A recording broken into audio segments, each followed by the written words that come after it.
দেখিছোঁ কিন্তু গছৰ বিয়া প্ৰথম দেখিছোঁ তাকে ক'ব। মহাপ্ৰভু দৌলগোহাঁই নম।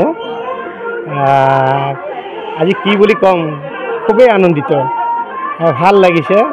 আমি মানে দুডাল গছৰ, এডাল আহঁত গছ এডাল বট গছৰ মাজত বিবাহৰ মানে আয়োজন কৰিছোঁ। আচলতে আমি এইখন থান হিচাপে পতা নাছিলোঁ। 1999 চনৰ 12 মে 28 বহাগৰ তাৰিখত দুডাল গছ, এডাল আহঁত গছ আৰু এডাল বট গছক আনি আমি ইয়াতে ৰোপণ কৰিছিলোঁ। মানে আমাৰ ইয়াত বহাগ বিহু হয়, বহাগ বিহুত মানে কি মানুহখিনি জিৰাবলৈকে ঠাই নাই, গতিকে গছজোপা ডাঙৰ হ'লে মানুহখিনি জিৰাব পাৰিম, তেনেকৈ গছজোপা আচলতে ৰোপণ কৰা হৈছিল।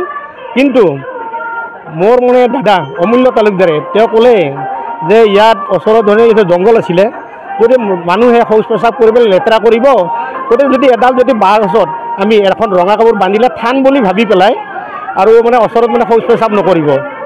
কিন্তু আমি নাজানিছিলোঁ তেনেকৈ দিলে যে এটা থান হয়, আমি নাভাবাকৈ এইখন থানৰ সৃষ্টি হৈছিল। আৰু তেতিয়াৰ পৰাই 28 বহাগটো আমি বৰ্ষপূৰ্তি হিচাপে পালন কৰি আহি আছোঁ। আৰু পিছত মানে এনেকুৱা হ'ল লোকবিশ্বাস আৰু সকলোৱে বিশ্বাস কৰে আছে যে, আৰু বহুতে ক'লে যে প্ৰকৃতিৰ যদি একেলগে দুডাল গছ যদি আহঁত গছ বট গছ লাগি লগ হৈ গজে তেতিয়াহ'লে প্ৰকৃতিৰ দান। কিন্তু আমি মানুহে দুটা জেগাৰ পৰা দুডাল গছ, এডাল বট গছ আৰু এডাল আহঁত গছো আনি পেলাই লগ কৰিছোঁ। আৰু লগ কৰিলে হেনো প্ৰাপ্তবয়স্ক হ'লে তাৰমানে বিয়া পাতি দিব লাগে, আৰু সেই উদ্দেশ্যেৰে আমি আজি বিয়াৰ আয়োজন কৰিছোঁ। কিমান বছৰ মূৰত আচলতে বিয়াখন? এইটো 27 বছৰত ভৰি দিছে, 27 বছৰত।